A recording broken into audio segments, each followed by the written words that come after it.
നിങ്ങളുടെ ഇഷ്ട പരമ്പരകൾ എക്സ്ക്ലൂസീവായി സൺ നെക്സ്റ്റ് ആപ്പിലൂടെ തികച്ചും ഫ്രീ ആയി ഇപ്പോഴേ ആപ്പ് ഡൗൺലോഡ് ചെയ്യൂ. ഞങ്ങൾ തമ്മിൽ അല്പം അകന്നിട്ടുണ്ടെങ്കിലും ശരണ്യ തന്നെ ഇപ്പോഴും എന്റെ മനസ്സിൽ. അതിനപ്പുറം വേറൊന്നുമില്ല. എനിക്ക് ഓഫീസിൽ പോകാൻ നേരമായി. നമുക്ക് പോയാലോ? പോകാം നന്ദ. എന്നാലും പ്രതീക്ഷയോടെ ഞാൻ കാത്തിരിക്കും. കാത്തിരിക്കരുതെന്ന് മാത്രം നന്ദൻ പറയരുത്.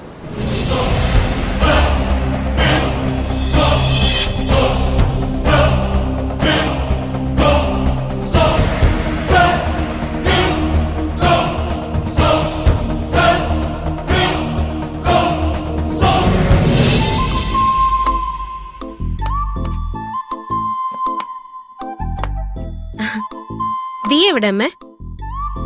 ദിയ നന്ദന്റെ കൂടെ പോയി. നന്ദന്റെ കൂടെയോ? എങ്ങോട്ട്? ദിയക്ക് ബാങ്കിൽ പോണോന്ന് പറഞ്ഞു. അല്ല, എന്നിട്ട് നന്ദ സമ്മതിച്ചോ? എതിർപ്പൊന്നും പറഞ്ഞില്ലേ? ആദ്യം അവനൊന്നും മടിച്ചു. ദിയ വിട്ടില്ല. ചോദിച്ചോണ്ടിരുന്നു. ഒടുവിൽ അവന് സമ്മതിക്കേണ്ടി വന്നു. ഒരു വല്ലാത്ത പെണ്ണ ദിയ. എന്തെങ്കിലും ഒന്ന് തീരുമാനിച്ച അത് നടത്തുന്നത് വരെ അതിന്റെ പുറകെ ഉണ്ടാവും. സമ്മതിക്കണം അവളെ. ഇന്ന് നന്ദന്റെ കൂടെ ദിയ പോയിട്ടുണ്ടെങ്കിൽ അവള് മനസ്സിൽ വേറെ എന്തോ കരുതിയിട്ടുണ്ടാവും. അത് തീർച്ചയാ. അല്ല, അവള് ബാങ്കിലേക്കാണെന്ന് പറഞ്ഞു. എന്ത് ബാങ്ക്? അതല്ല, അവള് വെറുതെ പറയുന്നല്ലേ. ഇതൊക്കെ അവളുടെ ഒരു അടവാണ്. അമ്മ നോക്കിക്കോ, നന്ദനെ അവളിന്ന് ഓഫീസിൽ വിടില്ല. വല്ല പാർക്കിലേക്കോ ബീച്ചിലേക്കോ അവള് നന്ദനെ കൊണ്ട് പോവും. അത് ഉറപ്പാ. ഓ, എനിക്ക് നന്നായിട്ട് അറിയാൻ ദിയെ. ഒന്ന് പറഞ്ഞിട്ട് വേറൊന്ന് ചെയ്യുന്നവളാ. എന്തായാലും എങ്ങനെയെങ്കിലും അവളൊന്ന് നന്ദന്റെ മനസ്സിൽ കേറിയാ മതി. ആ ശരണ്യെ നന്ദന്റെ മനസ്സിൽ നിന്ന് മാറ്റിയെടുക്കണം. അത് ദിയ മാറ്റും അമ്മേ, ഉറപ്പാ. ദിയ തന്നെ അമ്മയുടെ മരുമകളായിട്ട് വരും. വരണം. അതിനു വേണ്ടിട്ടാ ലോകത്തോരമ്മയും ചെയ്യാത്ത നാണം കെട്ടി ഈ കളി ഞാൻ കളിക്കുന്നത്. എന്റെ മരുമോളായിട്ട് ഞാൻ എന്റെ ദിയമോളെ സങ്കല്പിച്ചു പോയി. അമ്മ കണ്ട സ്വപ്നം നടക്കും. നടക്കണം. നടത്തി തരും ദിയ, ഉറപ്പാണ്.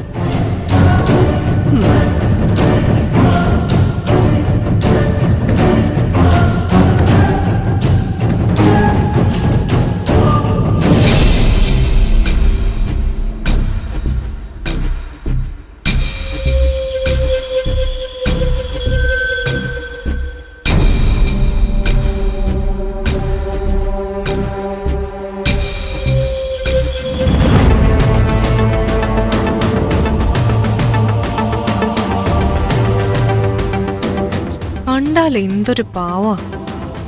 മധുരമായി സംസാരിക്കും, മാന്യമായി പെരുമാറും. എന്നാൽ ഇതിന്റെ പിന്നിലൊരു കുറുക്കന്റെ രൂപമുണ്ടെന്ന് അറിഞ്ഞില്ല.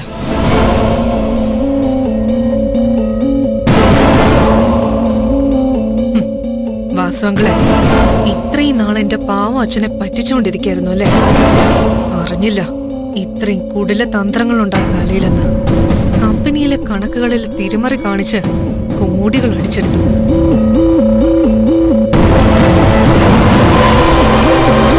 എന്റെയും നന്ദന്റെയും കല്യാണം മുടക്കി. എന്നിട്ട് ഒന്നും അറിയാത്ത പഞ്ചപാവത്തെ പോലെ അഭിനയിച്ചു. വാസോങ്കളെ, നിങ്ങൾക്കിങ്ങനെയൊരു മുഖമുണ്ടെന്ന് സ്വപ്നത്തിൽ പോലും ഞാൻ വിചാരിച്ചില്ല.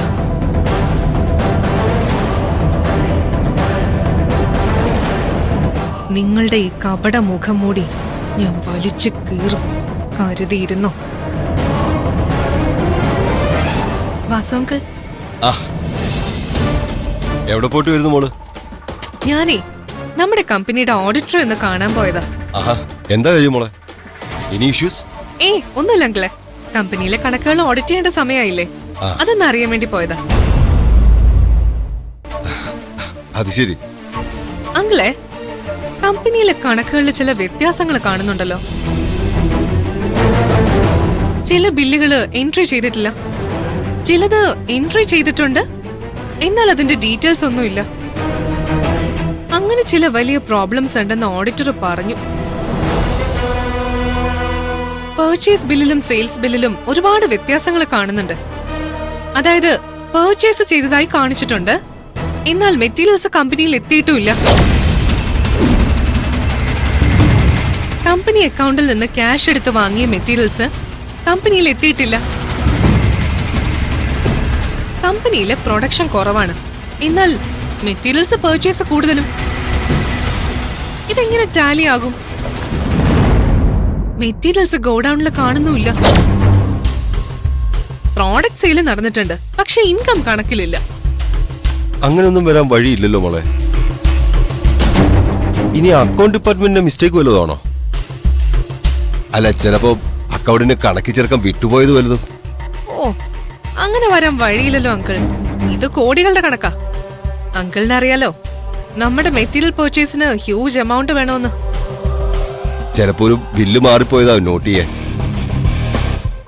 അങ്ങനെയാണെങ്കിൽ ബില്ല് നോട്ട് ചെയ്യാൻ വിട്ടുപോയതാണെങ്കിൽ മെറ്റീരിയൽസ് ഗോഡൌണിൽ കാണണ്ടല്ലേ? അതും ഇല്ല.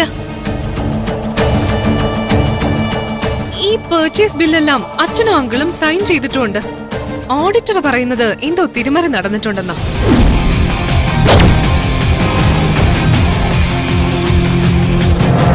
ഞാൻ പർച്ചേസ് മാനേജറോട് ഇതിനെക്കുറിച്ച് ചോദിച്ചപ്പോ അയാൾക്ക് ഇതിനെക്കുറിച്ച് ഒന്നും അറിയില്ല.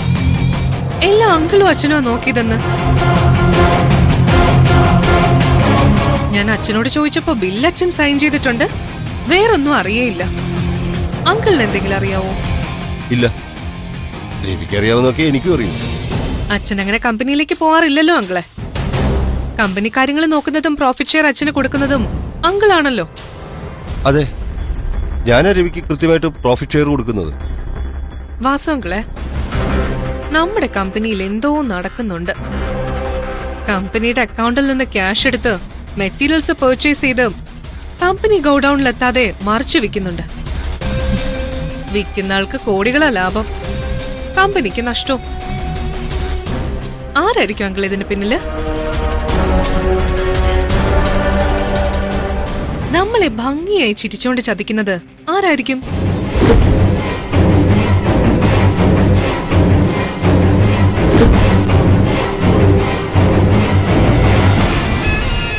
Manager Alex ആയിരിക്കോ?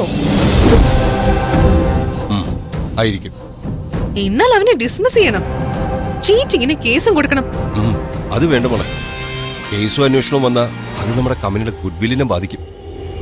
അണക്കേടാ. പിന്നെ എന്താ ചെയ്യേണ്ട അങ്കിളെ? നമ്മളെ ഭംഗിയായി ചതിക്കുന്ന ആളെ എന്ത് ചെയ്യണം? നമുക്ക് ആലോചിക്കാം മോളെ. ചതിച്ചവനെ പിടിക്കണം. ആലോചിക്കാം.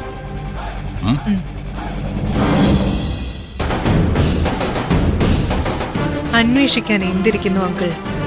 കള്ളൻ ഈ കപ്പലിൽ തന്നെയല്ലേ? എന്നെ ചതിച്ചവരാരെയും ഇതിയെ വെറുതെ വിട്ടിട്ടില്ല അങ്കിളെ. ഈ കുടുംബത്തിന്റെ ആണിക്കൽ ഇളക്കിയിട്ട് ഈ ദിയെ ഇവിടുന്ന് മടങ്ങും.